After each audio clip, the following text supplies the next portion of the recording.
Viviendo como Jesús vivió. Capítulo 7. Vivir por el poder de Dios. Porque de Él, por Él y para Él son todas las cosas. A Él sea la gloria para siempre.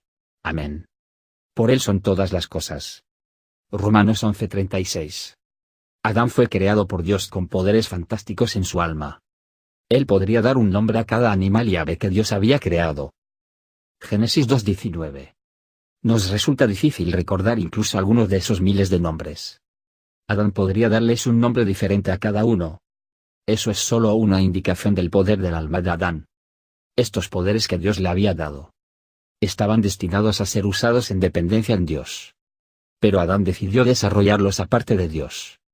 Y después de esa elección fatal en el Edén, comenzó a vivir por su alma. Debemos saber algo acerca de la diferencia entre el poder del Espíritu Santo y el poder del alma. Si distinguimos entre la actividad espiritual y del alma, evitaremos ser engañados por las falsificaciones de Satanás.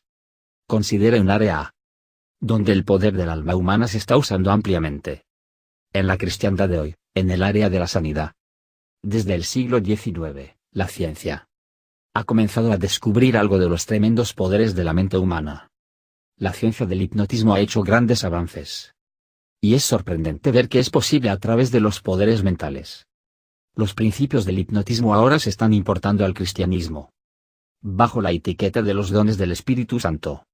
Esto no es para despreciar los dones genuinos del Espíritu, que siempre conducirán a la construcción de la Iglesia y la gloria de Dios, sino más bien las falsificaciones, que se parecen tanto a lo genuino, pero que conducen a la exaltación de las personalidades humanas y a la construcción de sus propios reinos y sus imperios financieros. Gran parte de lo que pasa en la sanidad divina en estos días a manos de sanadores de fe, cristianos y no cristianos, es simplemente el uso de estos poderes de la mente humana. Convencerse uno mismo que uno es sanado, incluso cuando los síntomas están aún allí. Dado que un porcentaje muy alto de enfermedades hoy en día son psicosomáticas, es decir, enfermedades físicas que tienen un origen mental o emocional. Es cierto que el pensamiento positivo y un cambio de actitud a la enfermedad en sí misma a menudo producen sanidad en el cuerpo. Pero esto es solo el resultado del funcionamiento de las leyes naturales del cuerpo y de la mente. No es curación sobrenatural en absoluto. Jesús todavía sana a la gente hoy milagrosamente, pero no por tales trucos psicológicos. Donde quiera que se manifieste el don genuino de sanidad, no habrá lucha mental para creer. Porque la fe es el don de Dios y se basa en las promesas de su palabra. Y no es el producto del pensamiento positivo. Al practicar los principios del hipnotismo, incluso involuntariamente, los hombres pueden tener poder y sobre los demás de una manera que Dios nunca quiso que tuvieran. Esto también puede confundirse a menudo en los círculos cristianos. Por la autoridad del Espíritu Santo, en un individuo, hay graves peligros en el desarrollo de los poderes del alma.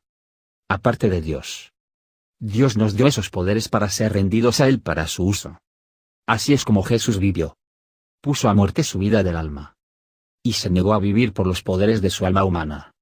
En cambio, Él vivió en entera dependencia de su Padre. Y buscó constantemente el poder del Espíritu Santo, tanto para su vida como para su ministerio. Ya hemos visto que con frecuencia se retiró al desierto para orar. Lucas 5:16. Durante sus últimos días, antes de la crucifixión, Él enseñaba en el templo durante el día y se retiraba al monte de los olivos durante la noche. Sin duda para tener largos periodos de oración sin distracciones. Lucas 21:37 y 38. Vivir por fe es vivir en tal dependencia perpetua en el Padre. Solo lo que se hace mediante el poder de Dios es eterno. Todo lo demás perecerá. La Biblia compara al hombre que vive en dependencia de Dios con un árbol que se sustenta de un río subterráneo. Jeremías 17, 5 al 8. Así vivió Jesús, perpetuamente sacando sus recursos espirituales, como hombre, del Espíritu Santo. El río de Dios. La victoria de Jesús sobre la tentación no fue a través de la determinación humana, sino porque sacó fuerza del Padre, momento a momento.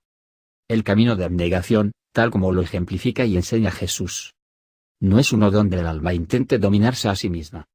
No. Eso es budismo y yoga. Y es tan diferente de la enseñanza de la Escritura como la tierra es del cielo. Jesús enseñó que, como seres humanos, no tenemos el poder de vivir y servir a Dios como deberíamos. Dijo que éramos como ramas indefensas, por completo, que dependen de la savia suministrada por el árbol para la fructificación.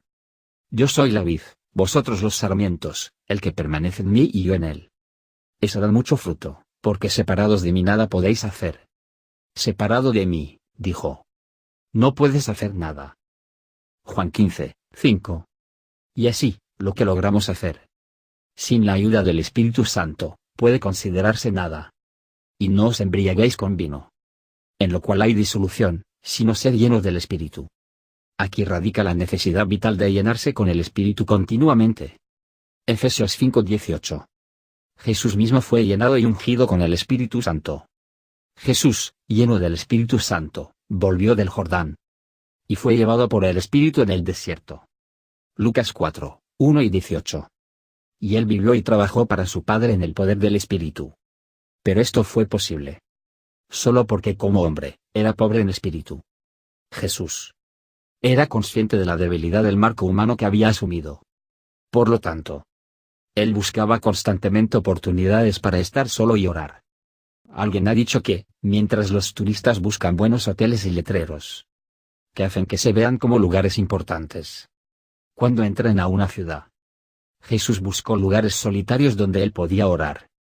Él buscó poder para vencer la tentación y poner el poder de su alma hasta la muerte. Ningún hombre fue tan consciente como Jesús de la debilidad absoluta de la carne. Y por eso buscó el rostro del Padre en oración por ayuda, como nunca lo hizo ningún hombre. Él oró con fuertes gritos y lágrimas en los días de su carne. El resultado fue que el Padre lo fortaleció poderosamente, mucho más que cualquier otro hombre. Por lo tanto, Jesús nunca pecó y nunca vivió desde su alma, porque no tenemos un sumo sacerdote que no pueda compadecerse de nuestras flaquezas, sino uno que ha sido tentado en todo como nosotros, pero sin pecado. Hebreos 4:15. Hebreos 5, 7 al 9. No es significativo que 25 veces en los evangelios las palabras orar y oración se usen en conexión con Jesús. Allí yacía el secreto de su vida y sus labores. Jesús no solo oró antes de los grandes acontecimientos de su vida, sino también después de algunos de sus grandes logros. Después de alimentar milagrosamente a los 5000, se retiró a las montañas para orar. Esto fue, sin duda, para protegerse de las tentaciones de orgullo o complacencia, por el trabajo realizado, y para renovar su fortaleza al esperar en su Padre. Pero los que esperan en el Señor renovarán sus fuerzas. Se remontarán con alas como las águilas. Correrán y no se cansarán. Caminarán y no se fatigarán. Isaías 42.31. Por lo general, oramos solo antes de que tengamos alguna tarea importante que hacer para el Señor. Pero si desarrollamos el hábito que Jesús tenía, de esperar delante del Padre, después de que hayamos terminado nuestra tarea, nos preservaremos del orgullo y estaremos equipados para hacer mayores cosas para el Señor. Mientras más ocupada se volvía la vida de Jesús, más oraba.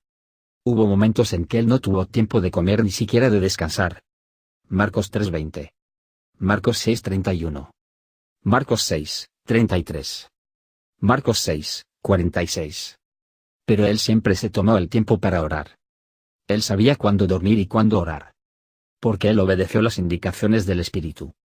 La pobreza del espíritu es un requisito previo para la oración eficaz. La oración es la expresión de la impotencia humana. Y si se quiere ser significativo, no era un mero ritual. Debe haber un reconocimiento constante de la insuficiencia de los recursos humanos, ya sea para vivir la vida cristiana o para servir a Dios. Jesús buscó continuamente el poder de Dios en la oración, y nunca fue decepcionado. Así él logró cosas a través de la oración que incluso él no pudo haber logrado de ninguna otra manera. El que es fuerte en la confianza en sí mismo seguirá dependiendo del brazo de carne para la victoria sobre el pecado. Tal persona tiene que ser quebrantada antes de que pueda conocer el poder de Dios para la victoria. Y así Dios le permite ser repetidamente derrotado, mes tras mes, hasta que llegue a un punto cero y reconozca su impotencia. Entonces Dios le derrama el espíritu de gracia y lo lleva a una vida de victoria.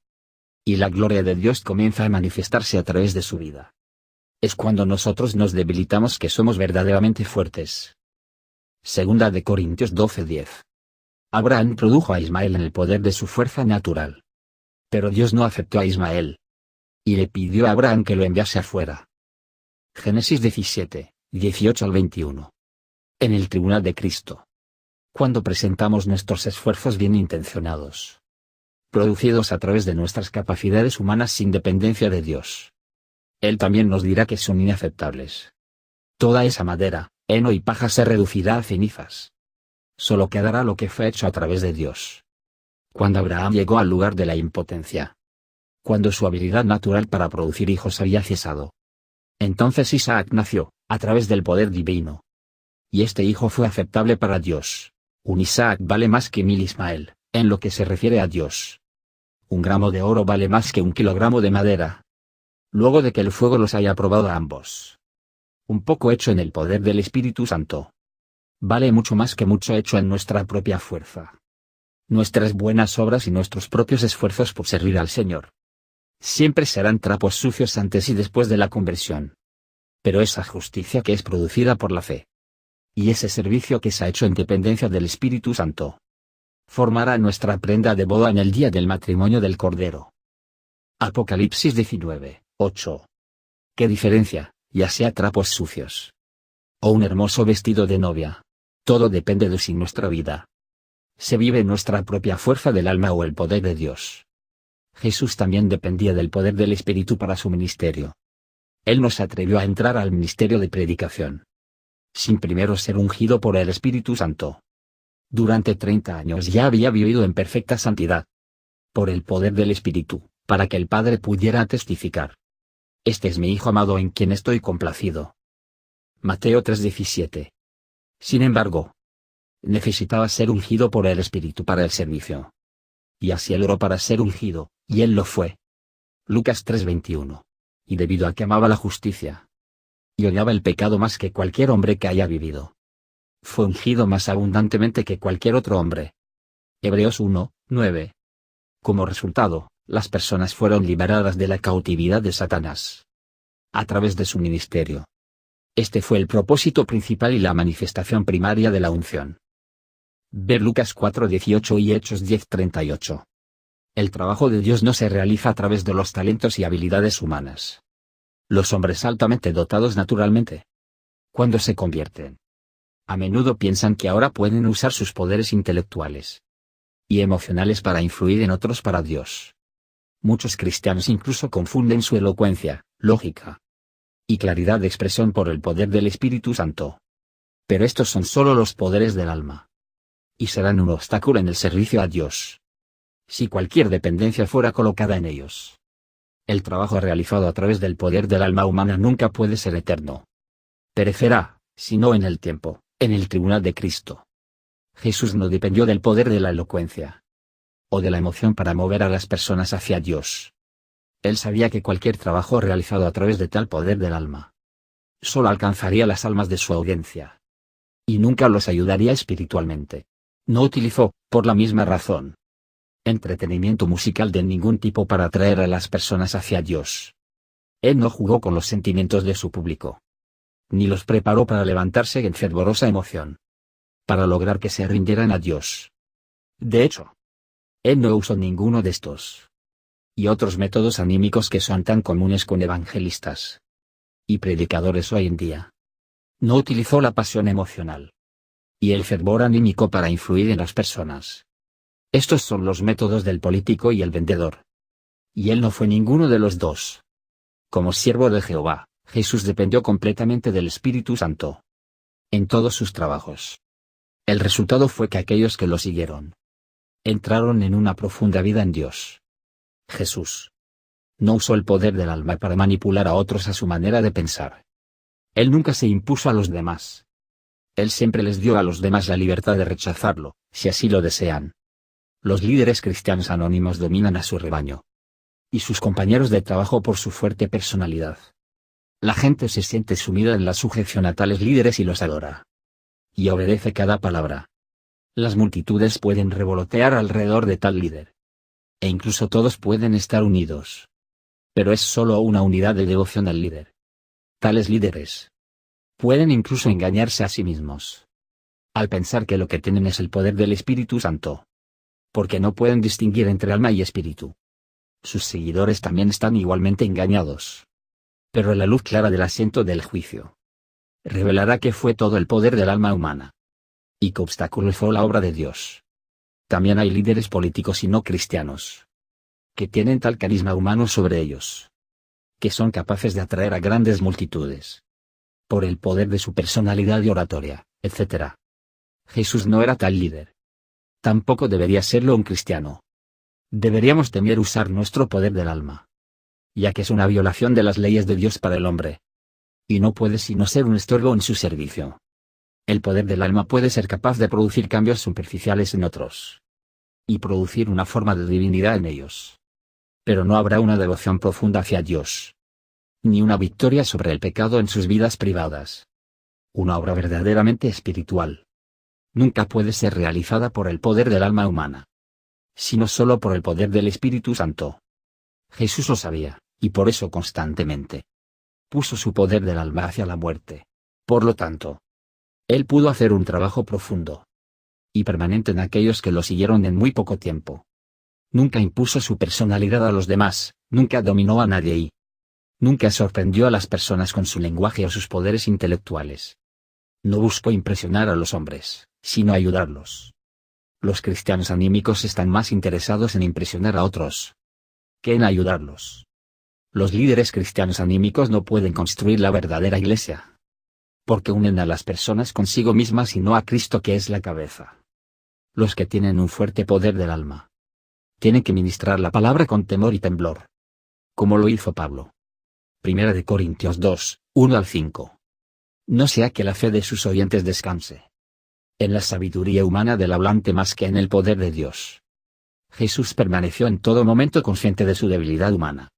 Él dijo: el Hijo no puede hacer nada por sí mismo. Juan 5:19. De ahí su intensa vida de oración. Por lo tanto, el Padre pudo hacer todas sus obras en Jesús. Juan 14:10.